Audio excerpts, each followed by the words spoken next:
नमस्कार, आप देखना शुरू कर चुके हैं लेट्स डिस्कस और मैं हूं आपके साथ धीरेन्द्र। कुछ एक मौसम ऐसे होते हैं जिसमें पशु पक्षी अपना वस्त्र बदलते हैं और कुछ एक मौसम ऐसे होते हैं जब पेड़ अपना पत्ता बदलता है। राजनीति में भी एक मौसम ऐसा होता है जब नेता अपना घर बदलते हैं। जो राष्ट्रीय राजनीति करते हैं, कहने का मतलब कि जो लोकसभा की राजनीति करते हैं, दिल्ली की राजनीति करते हैं, वो लोकसभा चुनाव के पहले घर बदलने की कोशिश करते हैं और बदलते रहते हैं। जो प्रदेश का नेतृत्व प्रदेश की राजनीति करते हैं वो विधानसभा के समय ऐसा करते हैं। मौका है लोकसभा चुनाव का। 5 राज्यों का विधानसभा चुनाव निपट चुका है, परिणाम आने वाला है और अब तैयारी दिल्ली की हो रही है। आप कहिएगा कि कौन सी नई बात बता दी, सबको पता है, लेकिन आपको यह नहीं पता होगा कि नीतीश कुमार के खासम खास रहे आरसीपी सिंह, जो हाल में ही नीतीश कुमार को छोड़कर रुखसत हुए, ये कहते हुए कि नीतीश कुमार के पास न विजन है न रीजन है प्रधानमंत्री पद पर बैठने का। नीतीश कुमार 7 जन्म में भी प्रधानमंत्री नहीं बन सकते हैं। नीतीश कुमार राजनीतिक दृष्टि के नजर से दिवालिया हो चुके हैं। वही आरसीपी सिंह अब एक बार फिर से नीतीश कुमार के साथ आ सकते हैं। सूत्रों के हवाले से जो खबर मिल रही है वो खबर यही कहती है कि एक बार फिर रामचंद्र सिंह की वापसी जदयू में हो सकती है। और ये खबर फैली किस दिन, ये खबर किस दिन आगे निकली, इसका भी वो दिन भी बड़ा दिलचस्प है। दीपावली के दिन रामचंद्र जी की वापसी हुई थी लंका से अयोध्या की, और दीपावली के दिन ही यह खबर निकली कि आरसीपी सिंह, रामचंद्र प्रसाद सिंह वापस हो रहे हैं जदयू की ओर। नीतीश कुमार के एक खासम खास, नीतीश कुमार के दूत, मैं नाम नहीं डिस्क्लोज करूंगा क्योंकि खबर अभी पुष्ट नहीं हुई है, एमएलसी भी हैं, वो दीपावली के दिन आरसीपी सिंह से मिलने गए। उनका मिलने जाने का सीधा सा मतलब है कि वो नीतीश कुमार का मैसेज लेके मिलने गए, क्योंकि राजनीतिक हलकों में उनकी पहचान नीतीश कुमार के साये के तौर पर है। खबर तो यहां ये भी है कि आरसीपी सिंह और नीतीश कुमार के बीच में फोन पर बात हुई। ये खबर जब मेरे पास आई तो मुझे सहसा विश्वास नहीं हुआ, लगा नहीं कि आरसीपी सिंह आ सकते हैं। जिस तरीके से दोनों एक दूसरे के खिलाफ हो चुके थे, जो तल्ख बयान सामने आए थे, इस खबर को पुष्ट करने के लिए मैंने एक व्यक्ति को फोन लगाया जो आरसीपी सिंह से, जिनकी हमदर्दी है, जो आरसीपी सिंह के साथी हैं। मैंने कहा कि ऐसी ऐसी बात है, तो बोले कि आपको पता नहीं है, कहा हम तो 1 महीना पहले से जान रहे हैं।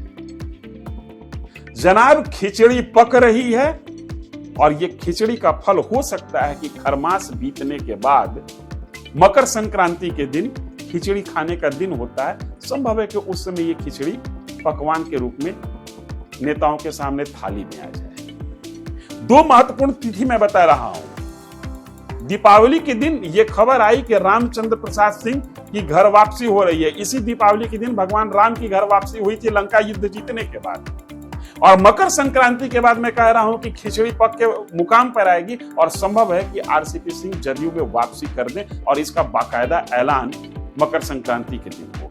मेरे सहयोगी हैं अभिषेक मिश्रा, बार बार कहते हैं कि जदयू में खिचड़ी पक रही है, जदयू में खिचड़ी पक रही है। कभी उपेंद्र कुशवाहा के साथ खिचड़ी पक रही है तो कभी आरसीपी सिंह के साथ खिचड़ी पक रही है। तो मिश्रा जी, इस बात को समझिए कि नीतीश कुमार या जदयू राजनीतिक तौर पर अभी बीमार हो चला है।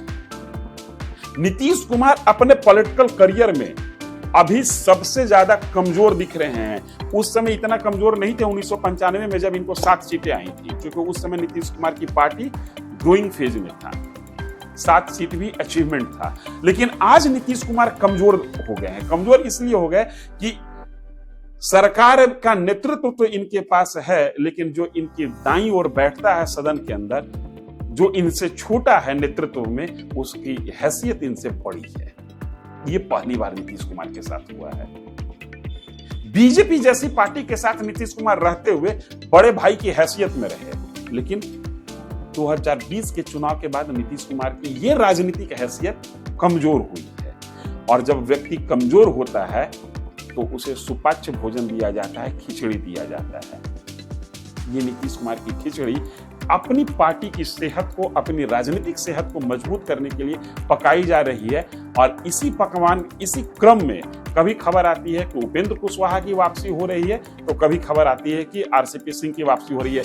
मैं अपनी बात को थोड़ा पीछे लेते हुए कह रहा हूं कि मैं दावा नहीं कर रहा हूं कि दोनों की वापसी हो ही जाएगी, लेकिन यह दावा जरूर कर रहा हूं कि खिचड़ी पक रही है और ये खिचड़ी कभी भी पकवान पर, थाली पर आ सकती है मकर संक्रांति के बाद। 1-1.5 महीने का इंतजार कीजिए, कुछ ना कुछ धमाका जरूर होगा। और मुझे विश्वास है कि ये दोनों धमाका हो सकता है। आरसीपी सिंह की भी वापसी हो सकती है और उपेंद्र कुशवाहा की भी वापसी हो सकती है। वैसे जब हम आपसे बात कर रहे हैं वो दिन है 26 नवंबर का, और आज जदयू के एक नेता अशोक चौधरी पटना में भीम संसद का आयोजन किए हुए हैं। और इसके माध्यम से ऐसा कहा जा रहा है कि जदयू दलितों को बीच में अपनी पैठ बढ़ाने के लिए और अपने मैसेज को देने की कोशिश कर रही है, लेकिन यहां भी एक खिचड़ी पक रही है। और ये खिचड़ी ये है कि अशोक चौधरी के ये कार्यक्रम में, अगर अशोक चौधरी का कार्यक्रम है तो, या जदयू के इस कार्यक्रम में बैनर पोस्टर पर सबसे कम जगह किसी को मिला है तो वो जदयू के राष्ट्रीय अध्यक्ष आदरणीय ललन सिंह। कहिएगा इसमें खिचड़ी वाली कौन सी बात है, लेकिन वो समय बीता नहीं है जब शेखपुरा जाने और न जाने के मुद्दे पर, बरबीघा जाने और न जाने के मुद्दे पर अशोक चौधरी और नीतीश कुमार, ललन सिंह आमने सामने आ गए थे। और उस समय से ये माना जा रहा है कि अशोक चौधरी, माना नहीं जा रहा है, उस समय के बाद से अशोक चौधरी के किसी भी राजनीतिक कदम को इस नजरिए से देखा जा रहा है कि कहीं ये ललन सिंह को चुनौती तो नहीं। ये जो भीम संसद का आयोजन किया गया है, इसके नोडल एजेंट के तौर पर अशोक चौधरी काम कर रहे हैं। अशोक चौधरी के ही लीडरशिप में इस पूरे कार्यक्रम को डिजाइन किया गया है। और इस पूरी डिजाइनिंग में सबसे कम तवज्जो मिली है जदयू के राष्ट्रीय अध्यक्ष को। यद्यपि वो कार्यक्रम के विशिष्ट अतिथि हैं, बावजूद इनके इसके फोटो के मामले में थोड़ा सा कंजूसी हो गया, उनके फोटो को लगाने के मामले में। ये लड़ाई, ये खिचड़ी किस तरीके से मुकाम पर जाएगी, ये भी हम आगे आपको बताएंगे। और किस पार्टी में क्या खिचड़ी पक रही है और क्या खिचड़ी पकाने की कोशिश हो रही है, ये भी हम आपको बताएंगे। अगर वीडियो पसंद आया हो तो लाइक और सब्सक्राइब जरूर करें। अगली वीडियो में किसी और सनसनीखेज खबर के साथ हम आपके सामने हाजिर होंगे। तब तक के लिए धन्यवाद।